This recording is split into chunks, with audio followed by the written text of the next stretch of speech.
feel like Gordon Bombay would have taken his career to even further heights. Everything's flashy, everything's cocaine, everything's Fun. Open wide for some soccer. I don't care what you think about what your personal thoughts are at home. I care that you hate the Cowboys. Call this college rule. Welcome back, everybody, to the Sports Experience Podcast. Chris and Dom here at Engle Studio, which is located in downtown Tucson for all of your recording and audio needs. Before we begin, just make sure you subscribe and like our videos and come to our channel and comment on them as well. If you like it and if you have any ideas, please shoot them our way. We're up in the subscribers at this point, so come on, guys, join us. That's right. Chris, who do we got today? We have the all-time home run leader. No, he's not. Well, for white guys. No, Babe Ruth? No? We got Mike Schmidt today. Come on now. Schmitty! Yes, Mike Schmidt, Hall of Fame third baseman. Let's just jump right into this legend. Do it, man, this Philly legend, born September 27th, 1949, to Lois and Jack Smitty Schmidt, which is just... I love it. It's like that old beer commercial I was saying before, just Schmitty! They were the owners and operators of Phillips Aquatic Club in North Dayton, Ohio, which, interestingly enough, was a series of swimming clubs started in the Civil War era by their grandfather, right? Yeah, his maternal great-grandfather. They also had Jack's Drive-In that his older sister Sally and husband operated until 2009. And Schmidt referred to growing up, he said, the family business was swimming pools and ice cream. Yeah. Which, you bastard. That sounds like an awesome childhood. Yeah, it really does sound like the ultimate kid summer fantasy of just like, what do your parents do? Swimming pools and ice cream. You're like, how does that even... It's like heavyweights without the fat kids, essentially. And no Tony Perkis, but... He almost died at age 5. There was a childhood accident. Do you read about this? Yeah. Yeah. Age 5, he was climbing a tree. He, instead of a branch, he grabbed basically a power line with 4,000 volts of electricity that stopped his heart. And they said the only reason it got beating again was because he hit the ground. Yeah. With such force that it was almost like kicked it back on, which is crazy to think when you're a kid climbing a tree and you literally just reach for a branch and you're like, nope, that wasn't. That's not a branch. Mr. Burns, my heart's beating again. Growing up, though, I mean, during this time period, he's just an ultimate athlete. 3-sport star at Fairview High School in Dayton. He played against Steve Yeager in high school, future World Series co-MVP. You know who Steve Yeager is? I thought that was cool when you see these guys, and we've said this before, where you see these guys play in high school against each other. Yeah. And how, scouts would be like, I'm here to see both guys. Yeah. But you know who Steve Yeager is, right? Mm-hmm. The assistant coach in Major League. Goes on chicken runs for Pedro Serrano. But knee injuries in football and basketball pretty much derailed Schmidt in both of those sports. Well, I thought it was crazy how early he got injuries because literally you see that because he was a 3-sport athlete, he was I bet the stud of his high school, but literally both of his knees are shot by senior year. Which is crazy to think, and considering the medical technology available at that time, the fact that he's even walking properly, let alone a professional athlete, but just walking properly right now, I mean, come on. That's the thing that I think is kind of crazy with, and like you said, the era of it, where I bet they were like, you got to play through that one, injures the other one. He's just like, well, we're not playing him this year. And it's like, this is junior high school. Yeah. What are we... His knees are like an 80-year-old man's when he's 16, essentially. He was a switch hitter, actually, in high school. Because of not being able to play the other 2 sports, he really invested himself into baseball. His girlfriend would go with him on dates to the batting cage, which I find... classy. Solid girlfriend. That's when you know you got a good lady, when you can go somewhere like home plate, hit some balls, drink some beers, and then, afterwards. If you know. Hit a dinger. Dingers. Woo, there it is. Dingers in the cage and outside the cage. There it is. One thing I found interesting that I actually didn't know was he was a switch hitter in high school. Up until his freshman year of college, which I'm trying to picture Mike Schmidt batting left-handed, and it makes no goddamn sense. Yep. But that's what a good hitter I feel like he was going into college. And Yeah, we see that. But I mean, when he was in high school, he hit only 179 with 1 homer as a senior. But because his grades are good, starts attending University of Ohio. Not the Ohio State University, you pompous douchebags, but Ohio, the Bobcats. In Athens. Athens, Ohio. I think that's where Joe Burrow's from, I want to say. All right. Anyway, he was on the freshman team. He made the freshman team there at Ohio. Didn't really play much. Hit 260 with 1 homer. But then played summer ball for the Parkmore Restaurant in Dayton's National Amateur Baseball Federation Summer League, which is like the ladies' league almost in a league of their own. He played shortstop, where 13 of his hits, he had 6 homers, 2 doubles, and 1 triple. And heading into his sophomore season, his head coach at Ohio, Bob Wren, said, "You need to stop switch hitting." Yeah, this is when he was like, you need to focus on your better side. Yes. Catch my better side. But I imagine when he would think like, oh, being a switch hitter is that much more important, this coach was just like, you're not good enough at batting lefty. Exactly. For it to be beneficial, it's actually detrimental to what we're trying to do here. And this is where we see him become Mike Schmidt. But like, what's weird, what I started thinking was, I think a reason his batting average was so low is because there are more right-handed pitchers, and he's probably batting left-handed a lot more. More than he should. Exactly. Yeah. So, I mean, solid move there, Bob Wren. Mm-hmm. Hits 312 as a sophomore with 7 dingers, and then as his junior and senior over 330 with 10 homers a season. And he's an All-American both years, playing at tiny University of Ohio. Well, he went from below average to, like you said, an All-American. So, and I feel like that's what really great coaching will do after just a year of being like, here's your problem, here's where you're good at, because that's really what it is with baseball, I feel like, especially. So we go into... Well, he also talked about his coach mechanically teaching him to use his legs and his hips more when he hit. And you don't have actually putting power into it. Because that's where your power comes from. It's all power and speed, Mac. Speed is the name of the game. That's right. So in 71, the Phillies scout Tony Lucarello wanted Schmidt in the first round of that draft. Well, and I thought this was crazy, but this is such a baseball thing. He's been scouting him since he was in Little League. Which is a little weird. I mean, if he was in the stands and not like in a van across the street with binoculars... I like the Schmidt kid. That's right. I'll tell you what, he wears those fucking pants like that cookie duster mustache could evolve into something greater, which we will see. Goes into the second round, and at pick 30, he's taken by Philadelphia. Yep. 1 pick after another player we'll probably talk about later. Who was the 1 pick after?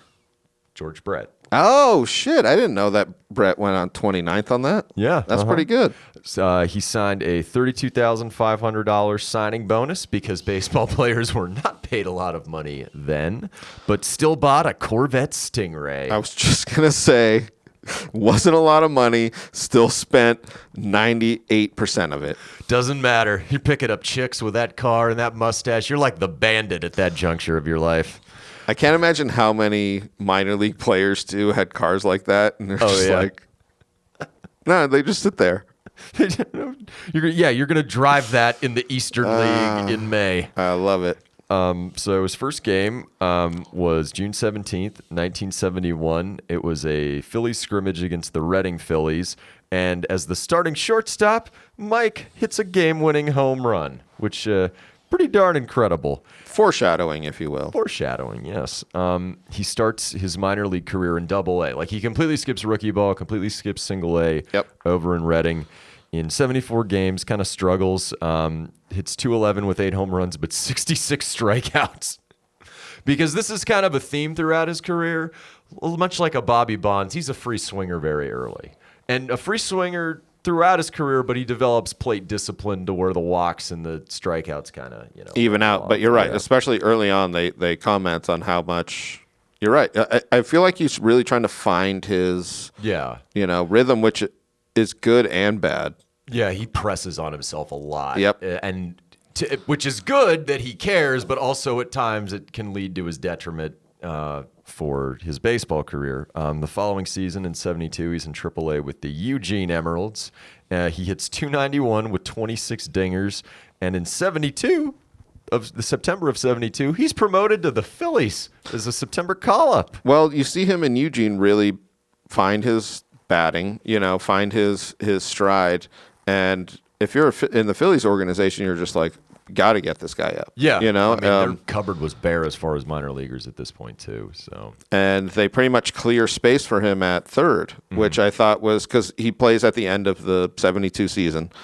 And then who do they trade? They trade Don Money. Yeah, Don Money to open up third base. You got to get Money out of there. You gotta bring in Schmidt. But with this young guy coming through, this young power hitter, they were probably just like, we need to have a position for that can be his for the next decade. Yeah, he's 23, 24 years old. He's the face of our franchise. He's got a vet. And we have been god-awful since our inception. Yes.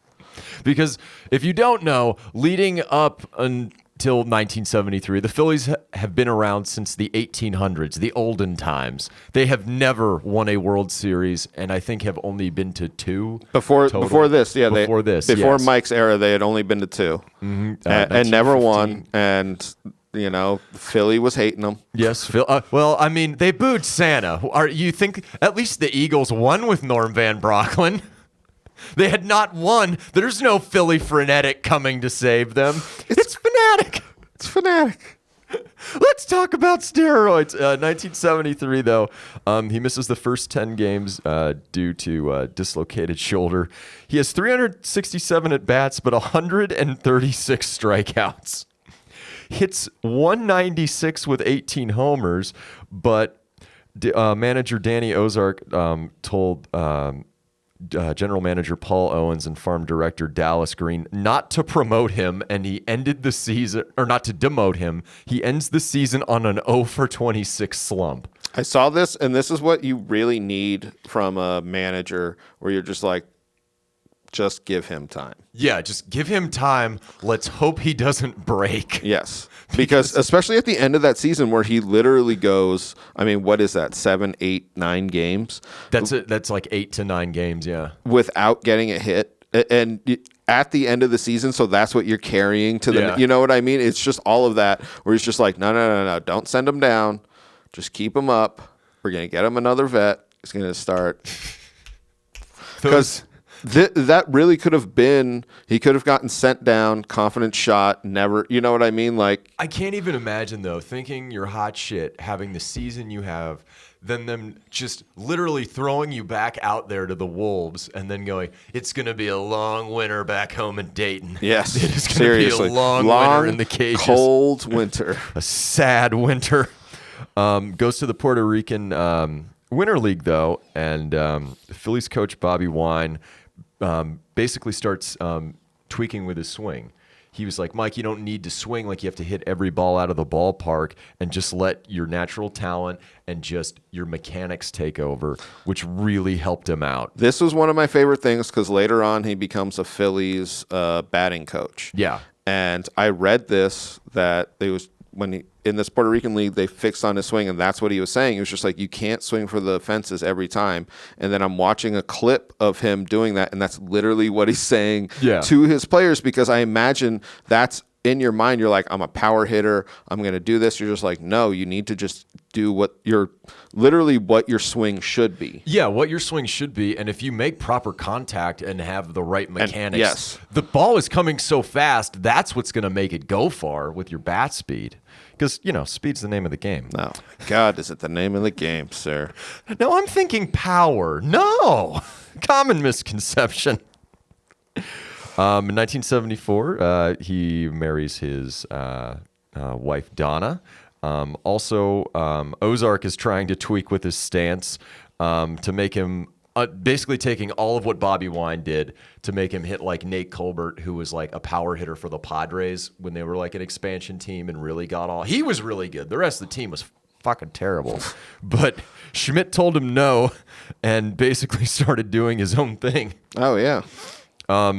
he was part of an interesting thing this season. On June 20th, 1974 at the Astrodome, he hit a ball off a speaker that was 117 feet off the ground. I thought this was interesting because they theorized that the home run would have went near 500. It would have been like a 500-foot home run. It turned out to be a single. Yeah, because if you don't know baseball rules, stuff like that is just considered in the field of play. So he gets to first base and has to be thinking, son of a bitch. Yep. I crushed that. Because he did. That's what they were saying. It's like you see it come off the bat and it's crushed. And just a nice single. A nice 500-foot single. This is the season where you know that he's arrived, though. Yep. 74. He led Major League Baseball in homers with 36. Second in the NL in RBIs with 116. And hits .287. Wins a Gold Glove.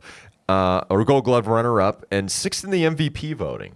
And he's the analytics wet dream because he's offense and defense. He leads the first MLB All-Star in game. WAR. Yeah, and leads the NL in slugging. So he's finally arrived for an up-and-coming now Phillies team who aren't a complete disaster. Yeah. 75 is interesting. They bring back Dick Allen. I don't know if you know anything about him. He was like kind of the Phillies' first black all-star who the fans really rode and didn't like very much because, hey, men of their time, right, Chris? And Philly. They do it now. They still do it now, unless your name is Michael Vick. He told Schmidt, though, that season not to put too much pressure on himself as far as the fans and letting the media get to him. And boy, did it pay off as far as leading Major League Baseball on home runs. And while his strikeouts were way up to a Bobby Bonds level of 180, and he hits only 249, they basically scored a lot of runs but didn't make the playoffs, and the fans were really starting to boo.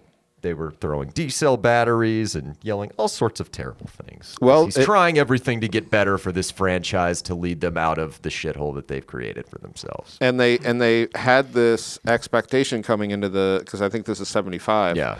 That pretty much Schmidt's going to take us to the playoffs, and then they score a bunch of runs and then don't go. So then, of course, Philly fans. I mean, they booed Christmas. That's all I'm saying. They would boo Kwanzaa, Hanukkah, Tet. They would stab Hanukkah in the back. Let's be honest. Oh, Philadelphia, Flipadelphia. But then the beginning of 76 might be his best small run, which is the first 15 games. Yeah. He hits 12 home runs, Mm-hmm. and then he has 4 home runs in one game, which is insane. Which is crazy. I can't even imagine being on the other team, just being like, did he just hit his 4th home run? I don't know why you'd pitch to the guy a 4th time, to be honest with you. Because if a guy's already hit 3, unless this is just a complete, scoring fest, why bother? Why? You know what's going to happen. The Just guy's walk swinging him. a hot bat. Yeah. Just intentionally walk him as he scowls with you with his eyebrows and mustache. They won this 101 games this season. It was their first postseason trip since 1950. There were people born that year who had not seen a postseason trip and could have gotten health insurance on their own for the first time. He made the All-Star game. He also, they clinched the division on September 26, 1976 in Montreal. And of course, because it's Philly, there's controversy because Schmidt's celebrating with the black teammates and all the white teammates like Tim McGraw's dad, or illegitimate dad, gets angry at him for not being part of the team. And Schmidt's like, I'm just hanging out with my friends. I relate to these guys more. Yeah. Sorry. It's such a Philly, fucking Created controversy. and just like the old school baseball mentality of just like, why are you celebrating with them? We're trying to segregate this. You're just like, what'd you say? It's just like, oh, nothing. I didn't. Student athletes, Exactly. gentlemen's agreements. That year he led Major League Baseball in dingers, 38, 107 RBIs. He leads the league in strikeouts, but when you're putting up numbers like that, it doesn't matter.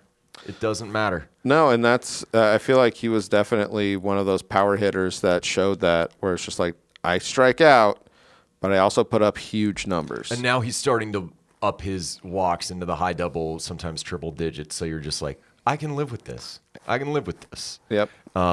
They end up going to the playoffs. This is the 5-game LCS format at this juncture in history. They play the defending world champions in the Cincinnati Reds and the Big Red Machine. He gets to play postseason ball back in Ohio, which is pretty cool, I think. He hits 262 in the series.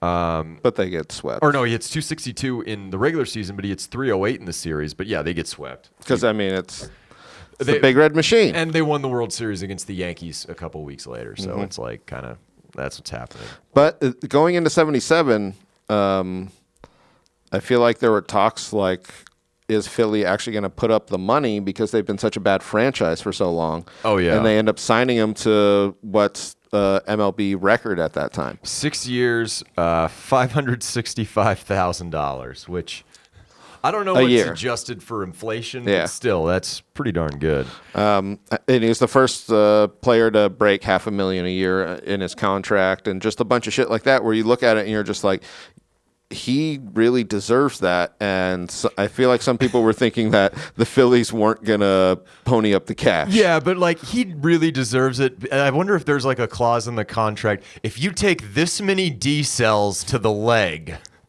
there's an extra bonus in there for you. There's a D-cell leg bonus. Oh, God. You remember that J.D. Drew game at the vet? And they threw... Yeah, like he told them no in the draft like the year before, and then he goes, oh, God. They threw everything they had at him. Never change, Philadelphia. Never change. 77 also comes out like gangbusters. He has 26 homers by the All-Star break.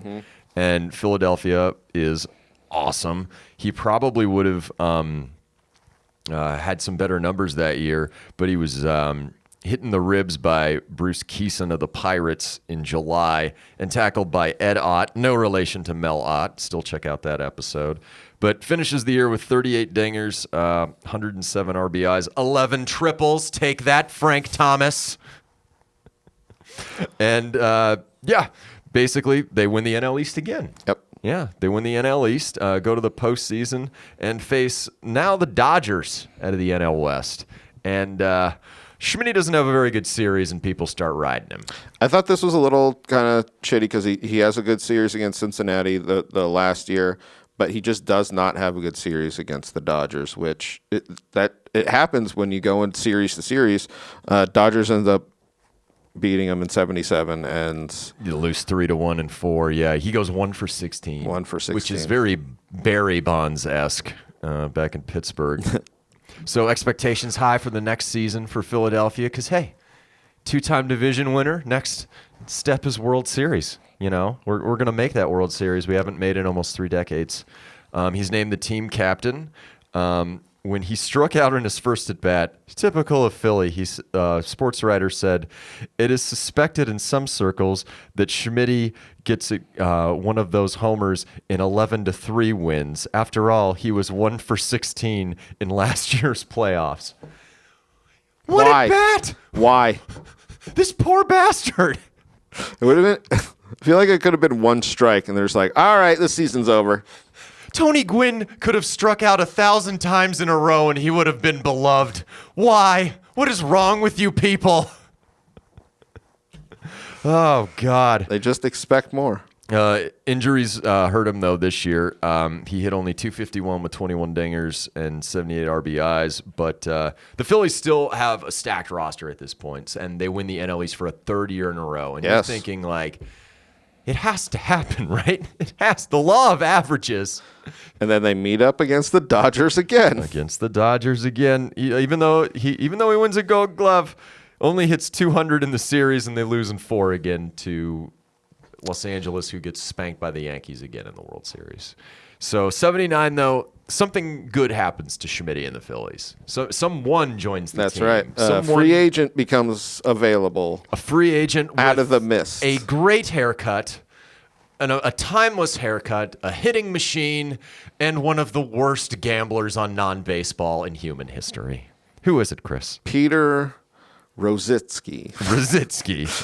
Pete Rose signs, and I thought it was interesting because this is where you see the Phillies put their money where their mouth is, where they have Mike Schmidt, who was the highest paid player. They bring in Pete Rose and pay him. So now Pete Rose is the highest paid player, and you're just like, oh, they are committed to then go on and win, and then they go on and are sub 579. But there was obviously like stuff kind of like happens for that year, but you can tell this is like the best team in baseball or in the top 2, 3. You know what I mean? Where there's like that top tier of the teams this year. This is it with getting Pete Rose. Well, and Schmidt had even said he loved having Pete Rose around. And Pete Rose would push him to become a better player, but he would also take that media attention away from Schmidt to where he could just concentrate on, it's another star. Yeah, it's another star, but it's also a professional. Off the field, maybe not so much, but on the field in preparation, I would take anyone over Pete Rose. Pete Rose said about our boy Mike Schmidt, that he would love to have his body, like all the way he is ripped. He said, I would trade him mine, my wife's, and some cash. Of course he would. My wives. What is he, Mormon? Unfortunately, this year in 79, though, Philadelphia, while they're in contention, and Schmidt wins a Gold Glove, hits 45 dingers, and has 114 RBIs, and an NL leading 120 walks. Take that. They end up finishing, I think, third in the NL East to Pittsburgh and Montreal. But 1980, a magical season, Chris, for Schmidt and the rest of the Philadelphia Phillies fans. Well, like I was saying, this is where it all kind of comes together, where you could see them have this stacked roster. 79, they're almost like putting stuff together. Schmidt is still the all-star that he is. And going into 80, they just really go into first early and don't really look back. They're almost wire to wire this year. And Schmidt basically sweeps every single award you can think of for a National League and MLB player. All-Star, Silver Slugger, Gold Glove, MVP, leading the league in dingers with 48, sacrifice flies, total bases, and the NL and RBIs with 121, a 624 slugging percentage, and an OPS of over 1,000. And 48's the most home runs he's ever had in a season, like in his career. And that's when you look at this 80 season, you're like, this was a Mike Schmidt season. 1980 was just a third baseman season, as we'll get into. Can I be honest? This seems like a season that just has a mustache on it. It does. A good mustache. A great one. A great mustache. But they're going towards the end of the season. They hit kind of a slide, much like the other Phillies teams we've talked about. Yep. And Montreal is kind of catching up with them. They have a 3-game series to close the year, and Philadelphia is going through some crazy stuff. Dallas Green is now the manager. He's working and tweaking his pitching staff and sitting some of his star players down the stretch just to make a statement to this team. Because Larry Boa had talked about, longtime Phillies player and future coach, was like, there was talk in the front office, if we don't win this year, they're breaking everything up. Yes. We've invested so much to lose to the Dodgers, lose to the Reds, lose to the now goddamn Expos. They don't even exist anymore. Well, going into this 3-game series at the end, it was, win or die. Win or die. Or basically no more Phillies after this. You've spent the last almost century of your existence bumblefucking around when it matters, but not there. Not in this series. Win or they're going to rebuild, and you know what that means. So, they the play. Mustache comes out in full force in this 3-game series is what he does. He makes so many French Canadians cry. It warms my soul. Game 1, he drives in both runs in a 2-1 win. And then in the second game, it goes to extras. And who's the hero of this game, Chris? Our boy Schmitty. Well, and I feel like he's literally a hero of this series. That's the thing. When you look at it, you're just like, oh, yeah, they needed this, and he stepped up. Well, could you imagine, the trajectory of this series? Say he doesn't hit the game-winning 2-run dinger in the top of the 11th at Olympic Stadium. If Montreal wins this series, they go to the World Series. They're likely still in existence, and Lord knows what the hell happens in Philadelphia. There are riots. There are people scaling buildings that are bug-bombed. It's a famine breaks out. No more letters are written to famous Philly second baseman with fucking stickers on them. They kill Santa. They killed Santa's blood, Charlie. But it literally is, and that's why it was this season. I feel like was so great because they even had to play to get into the playoffs. You know what I mean? It was they had a great season. This is obviously before wild card, so they have to win, beat the Expos. He cranks this 2-run shot in the 11th. And It was a bomb, too. Have you ever seen it? Yep. Oh, mono on that thing. He even said after that, I finally got the big hits when we needed them, which is him just saying, hey, media, I know. fans, hey. So they go to the NLCS. This time they're playing the Astros. Yeah. And our boy Nolan Ryan. But in my opinion, well, we've talked about the 86 NLCS and ALCS on this podcast. The 1980 NLCS is one of the most bizarre and awesome postseason series of this format, probably in MLB history. Because not only are all the games back and forth, and it goes a full 5 games, the last 4 all go to extra innings. Yep. Which is absolutely insane. Well, they were saying like either team could have won this, and like you hear that, and they're just like, no. Either team could Watch have won every game, yeah. Either game, like there wasn't a game where you're like, oh, obviously it was, probably the closest, and back and forth. It was great. It honestly, even though it went 5, it could have been a 3-game sweep for either team. If you think about it, It literally, it's crazy to even say that, but yeah. He goes 8 for 21 and has a hit in every game with 7 RBIs and 6 runs scored. Unfortunately for him, in Game 5, he's up twice and doesn't get the big hits. But see, that's the best part about baseball. It's a team game. His guys come through for him when it matters. They end up winning the series in Game 5 in extra innings, and they're off to their first World Series in 30 years. And Schmidt's dealing with some personal trauma at this point. He thought of his grandmother who died late in September of that year. But they're going to the World Series. And they're playing the Kansas City Royals, who have also not won a World Series after finally conquering the effing Yankees for the first time. And we see, and this is why the MLB 80 season has a mustache on it, because not only did Schmidt have a great regular season, put his team into the playoffs, and then we see this World Series where, I mean, give me some stats. Well, as far as the stats, Schmidt is a World Series MVP. You don't need stats when you're that good. It goes 6 games, and they end up beating the Royals at home. And for Philadelphia, that had to be just a collective sigh of relief.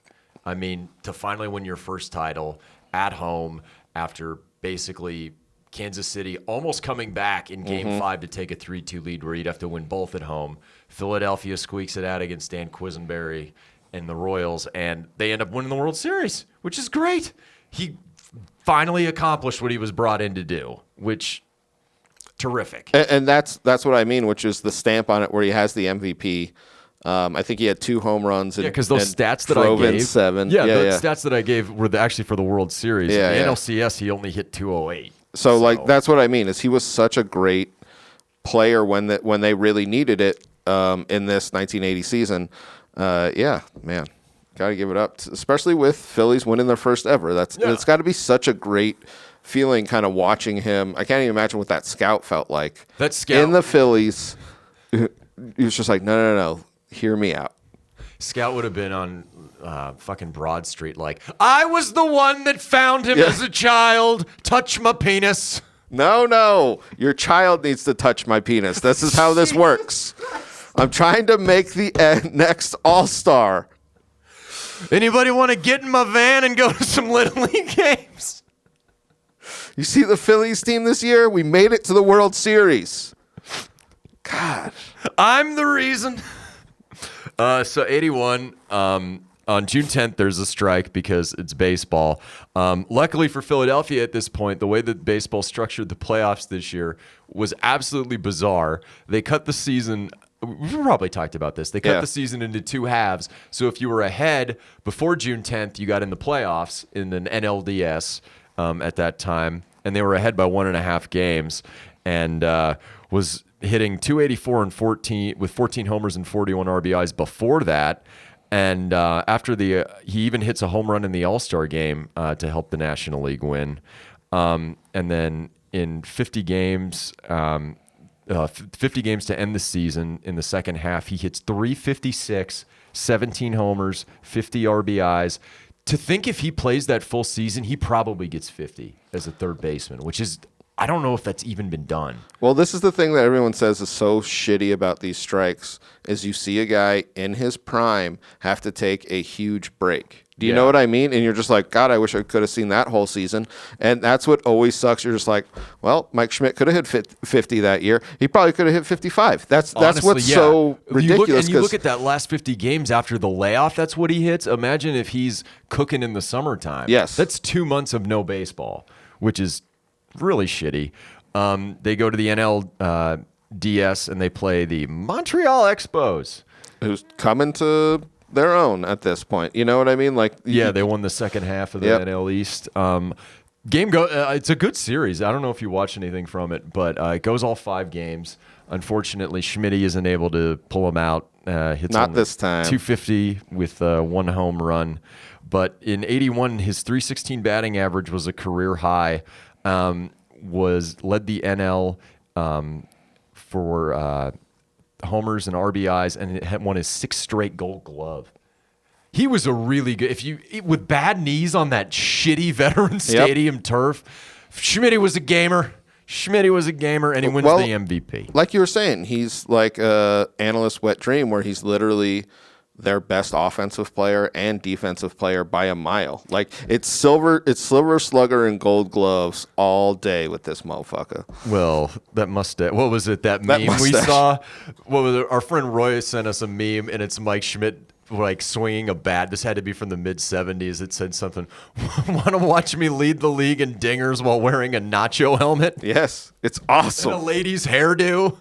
And let's admit, it was the '70s and early '80s, so you can get away from that. You can do that. You can do it. You can get away. I'm getting away with this right now because I'm too lazy to comb my fucking hair. There you go. I look like an extra from Cobra Kai.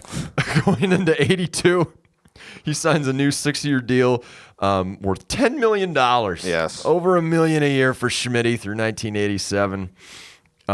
Still leads the NL in slugging percentage and Major League Baseball and on base percentage in NL and OPS. Walks 107 times. Take that, free swinging doubters.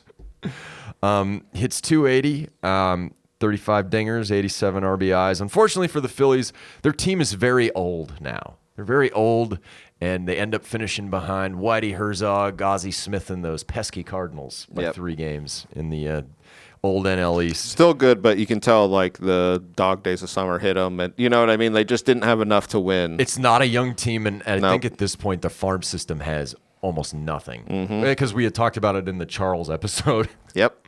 So in 83, though, they go for one last hurrah.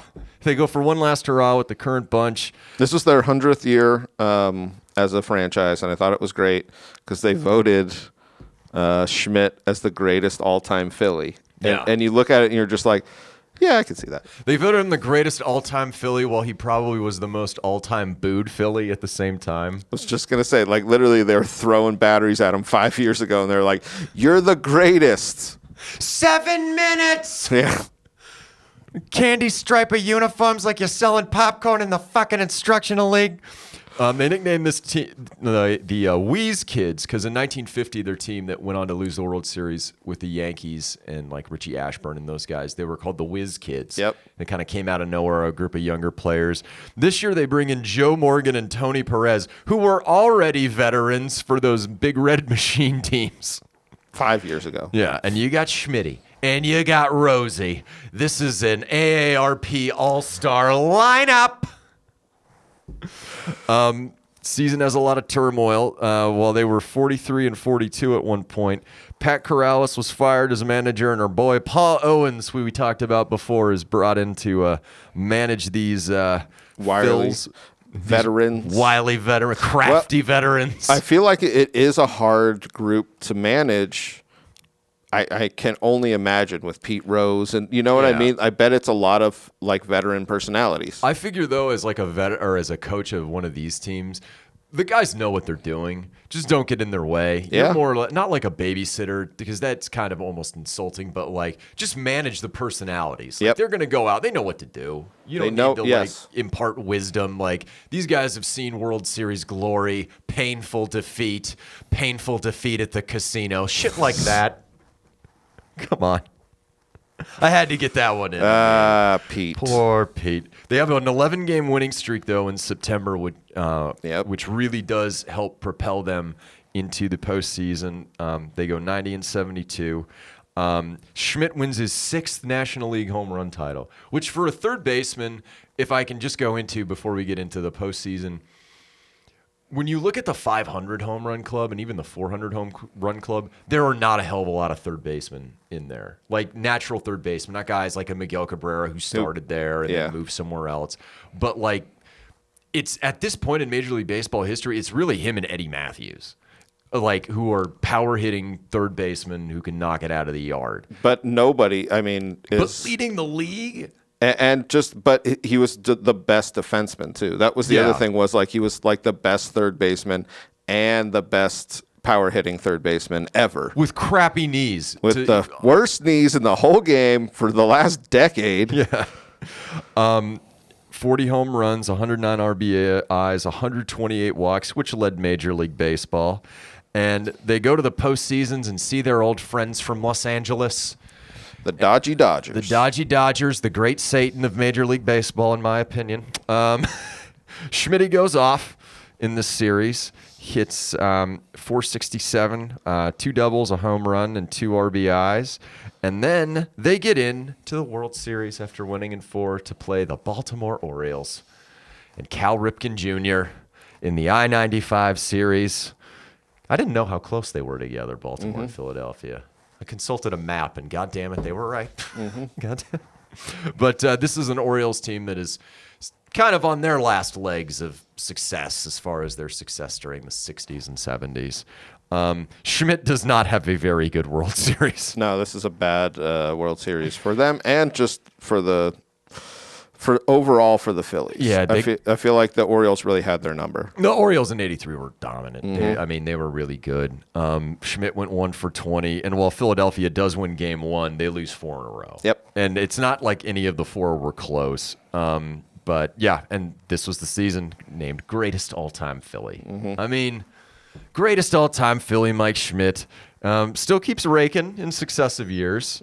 Pete Rose leaves. Pete Rose goes to Montreal and then back to Cincinnati and then, well, to jail. Back to his bookie. 84, he's an all-star, leads the NL in home runs again. But this is when we start to see, as we talked about in our 93 episode, the team just crater. Yep. It just craters as far as, you know, they have good players on their team like Steve Bedrock Bedrosian and Von Hayes. Dude, nobody knows who Von Hayes is. You tell me if Von Hayes comes in here and doesn't ask for a Robbie the Rim robot? But there's problems where they're trying to like rotate positions. They're saying they're going to do the platoon style where they're like, today you're going to play at first. And Schmidt's good enough, but like you really should. You could just tell they were almost a shell of a team. Yeah, because I mean, in '85 he's moved to first base. He still hits 33 dingers, but it's just like so chaotic. I guess is the best way to put it. It's chaotic, and you start seeing teams like St. Louis and later the Mets start to just kick the crap out of him. Yep. You know what I mean? In '86, though, is probably his last greatest season for Philadelphia in his MLB career. Leads the NL in homers again with 37, 119 RBIs, a 937 OPS, and wins a Gold Glove and Silver Slugger and his 3rd most valuable player. That's pretty incredible. Yeah, he really. And he gets to go back to third base because Von Hayes is playing first. There you go. Bring Von Hayes up. They put Mike Schmidt to the third. They get Rocky the Rocket, whatever Robbie the Robot or something. Robbie the Robot. That's great. Heading into '87, he has 495 home runs, and you're thinking, "Come on, Schmitty, just a few more." Yeah, I saw they were taking bets as to obviously like when he was going to hit it because they were like April this, and then because I was watching. Pete Rose was taking bets on it. There you go. But I was watching this one, which is always funny, where one guy in the clubhouse says something just like a dickhead. He just goes, "I don't know, July," and everyone's just like, "Shut up." If he doesn't hit his 5th home run until July, we'll all not have jobs. It was yeah, because you could tell everybody like busted up. They're just like, God damn it. Oh man.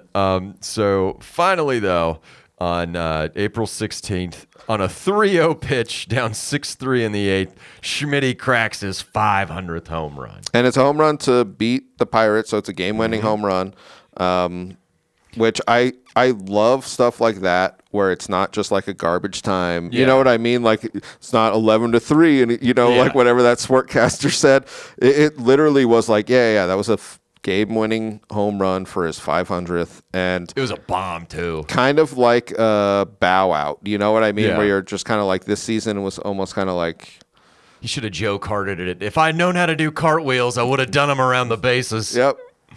All-star again, 35 dingers, hits 293. So, but we're at the twilight of his career. Yep. Essentially, 88, limited by injuries, hitting only 249. I think he tore rotator cuff as well. Yep, and you see that later on in somebody's career when they tear their rotator cuff. I imagine it's just hard to come back to just the motion of hitting and throwing. Doing everything. That's what anything baseball related. And into his age 40 season in 89, he signs a 1-year deal with the Phillies, but they lowballed him, which I found kind of like, man, come on. This is your...